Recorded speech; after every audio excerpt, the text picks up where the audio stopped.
accordance with the way it should be. This is cancer treatment that involves no surgery, it involves no drugs, it involves no radiation, it leaves the immune system intact, and suddenly the light of life has become a truly life-giving substance. None of it is about being anti-cancer. This is the interesting thing. And AIDS and all of these types of disease, it's not anti-anything. It's pro-life. And the thing that has amazed doctors is that you can actually cure cancers by thinking about preserving life. Everything that they've done up to date has been the opposite. It's about killing cancer. And in doing that, you're destroying DNA, you're destroying body tissue, you're destroying cellular structure, you're affecting their immune system. Because the rule was that nobody said you had to have a good quality of life after the cancer had been killed. What they had to do was to kill the cancer. Well, the best cancer cure on that basis is a bullet through the head. That's killed the cancer. Well, now what they're looking at is the potential for not killing the cancer, but for giving the body back the life resonances that it should have had. And now scientists are saying, yeah, the light body. All of this stuff connects together within us in light waves. We now know how to begin to manipulate those light waves. Yes, you can work in a lab and you can attach 2 atoms of gold or ruthenium or whatever to a DNA strand. How the heck do you do that in a live body? We see now that because of this, what they're working on is a very straightforward process that enables them to do exactly that. They can move into body areas with little devices such as this fellow. These are machines, computers more powerful than anything you have on your desk in your office or at home, which are capable of performing these microscopic little bits of surgery, for want of another name. They will place the atoms at the end of DNA strands. They can be devised to do just that. In fact, we could have them all the time so that we never actually got out of whack anyway, because they would see it coming and correct it. Monatomic elements have anti-aging properties, we're told. They correct DNA, they interact with DNA. They are devices which can affect the hormonal structure of the body. This is a really interesting medical area. Each of the original metals seems to have a relationship to one or the other of the glands in our endocrinal system. Gold seems to link up with the pineal gland, for example. Iridium seems to link up with the pituitary gland. These substances, whether ingested or injected or whatever, they can affect and heighten and enhance the hormonal secretions from any of these chosen or selected glands. It's a science which now puts paid to the problems associated with hormone replacement therapy, for example. You know, it's a therapy which is very popular. It works to an extent. It has some funny side effects, but in the end, all they're really doing is dosing human beings up with the hormones from the desiccated glands of dead animals. Well, there's not a lot of point in that. Far better if they can find a way to make more of our own. So why not enhance the pineal gland to produce more melatonin? Why not enhance the pituitary gland to produce more serotonin? So that's the area that they're moving into now, and these materials will do exactly that. In today's world, the Institute for Advanced Studies in Austin in Texas has described these materials as exotic matter. It can think of no better way to explain them. They're exotic. They conform to no rules, and that they're not like anything else they've ever known. They are not on the periodic table of elements.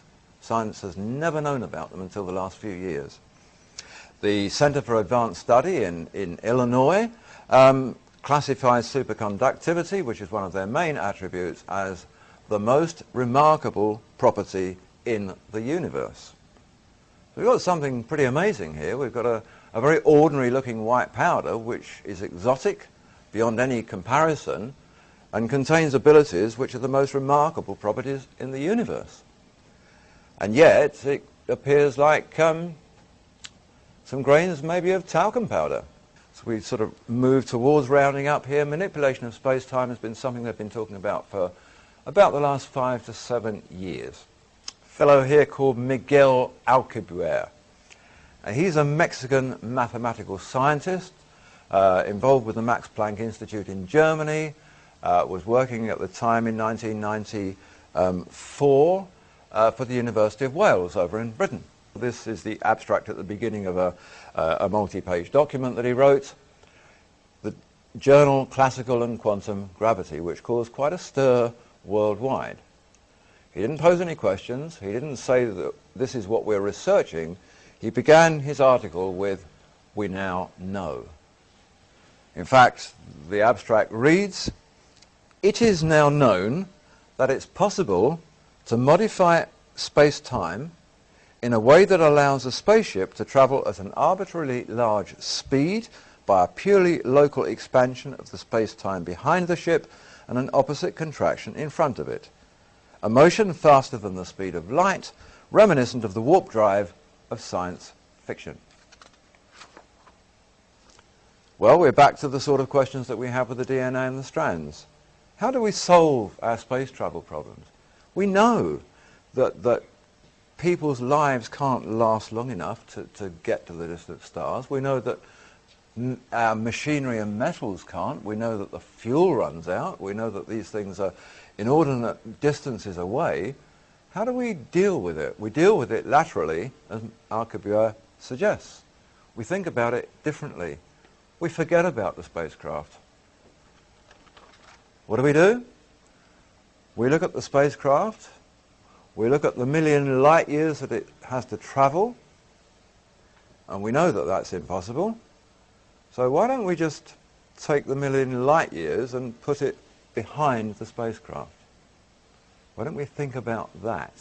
Why not move the space-time instead of the craft, so that with zero propulsion and no time having gone by, it can move through a million light years because you've simply screwed that up, tossed it behind it, opened it up again, and it says, "It is now possible to modify space-time." Well, yes, it is.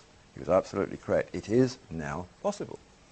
This was followed in a series of related articles. American scientist, an article written by the physicist Michael Spear, he showed that this had nothing to do with violating Einstein's theory, the theory that nothing can travel faster than light. It didn't violate that at all, because nothing would be travelling anywhere. It would be staying still. Space-time would be moving. The acceleration rate, he said, would be enormous in theory, but there wouldn't actually be any. The true acceleration would be zero. Fuel consumption, zero. Time taken, zero. Distance travelled, million light years, maybe.